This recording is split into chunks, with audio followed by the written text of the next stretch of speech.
Je vais vous initier ici dans le monde de la finance en vous apprenant les termes et principes du Forex de la manière la plus simple possible. Néanmoins, je vous mets en garde, cette vidéo va traiter de mots barbares et de calculs, j'ai donc besoin de toute votre attention.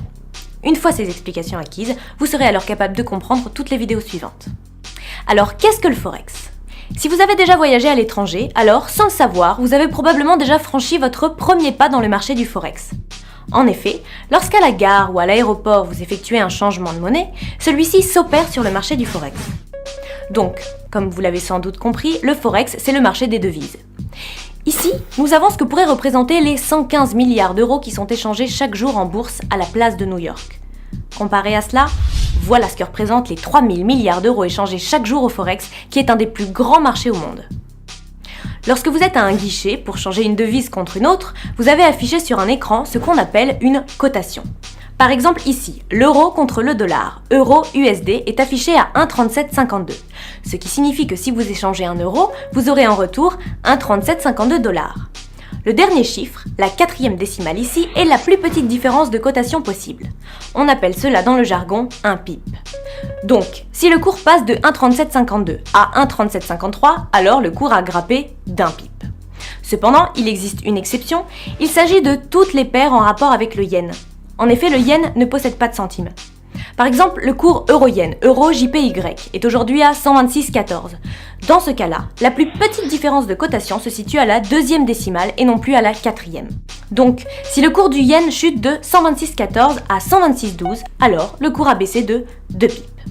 Dans le même genre de guichet, vous avez dû remarquer qu'il existe une cotation différente selon le fait que vous souhaitez échanger des euros contre du dollar ou du dollar contre des euros. En effet, les tableaux possèdent 2 colonnes, l'une pour le ask et l'autre pour le bid. En français, il s'agit de la différence entre l'offre et la demande. Par exemple, si le tableau indique euro-USD 1,3752 dans la colonne ask et 1,3755 dans la colonne bid, alors il y a une différence de 3 pips entre l'achat et la vente.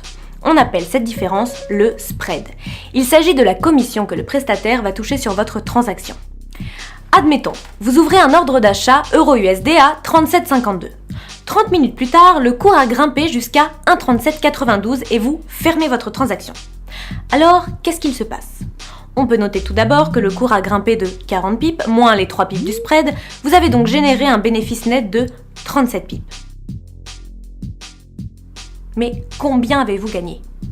Cela dépend de plusieurs facteurs, tout d'abord du montant que vous avez investi évidemment, et également du montant du levier que vous avez utilisé. Mais qu'est-ce qu'un levier ? L'effet de levier est un principe qui permet d'accroître votre force à l'aide d'un levier. Ce pouvoir, un certain Archimède l'avait déjà décrit en déclarant « Donnez-moi un levier suffisamment long et je vous déplace la terre à main nue ». Au Forex, c'est pareil. Plus vous utilisez un levier élevé, plus vous avez de force. Dans l'exemple précédent, admettons vous avez investi 1000 euros et vous n'avez pas utilisé d'effet de levier, ce qui correspond à un levier égal à 1. Vous avez ouvert votre position à 1,3752 et vous l'avez fermée à 1,3792, auquel nous soustrayons le spread de 3 pips. Alors, vous auriez gagné 3,70 €. Je vous rappelle que vous avez investi 1000 euros, le cours a grimpé de 40 pips, ce qui est relativement important, et vous n'avez pourtant généré qu'un tout petit bénéfice de 3,70 €. En effet, les cours des devises fluctuent mais de très peu. C'est pour ça que tous les traders utilisent un effet de levier. Alors un levier, c'est un principe qui vous permet de multiplier la somme que vous avez personnellement investie. Techniquement, vous investissez 1000 euros par exemple, et une banque vous prête 99 000 euros supplémentaires qui vont s'ajouter à votre investissement. Donc, vous avez transformé vos 1000 euros en 100 000 euros. Autrement dit, vous avez utilisé un effet de levier de 100. Dans le même exemple, si vous aviez investi 1000 euros avec un levier de 100, alors vous auriez gagné 370 €. Vous avez gagné 370 € en ayant investi la même somme qu'au départ. Vous comprenez par conséquent à quel point l'effet de levier est important sur le marché du Forex. Vous devez vous demander, oui, mais si finalement j'ai perdu, est-ce que je peux être redevable à la banque des 99 000 euros qu'ils m'ont prêtés ? La réponse est non. Lorsque vous utilisez un levier et que votre opération court à sa perte, dans le pire des cas, votre transaction est automatiquement fermée lorsque votre investissement est épuisé. Dans ce cas-ci, votre position aurait été fermée lorsque la perte de vos 1000 euros, votre investissement, aurait été atteinte. La banque, quant à elle, aurait récupéré ses 99 000 euros investis. Globalement, la banque n'a rien à gagner et rien à perdre. Dans l'exemple précédent, avec le levier de 100, vous avez donc manipulé un total de 100 000 € pour votre transaction. Dans le jargon, 100 000 € correspond à un lot.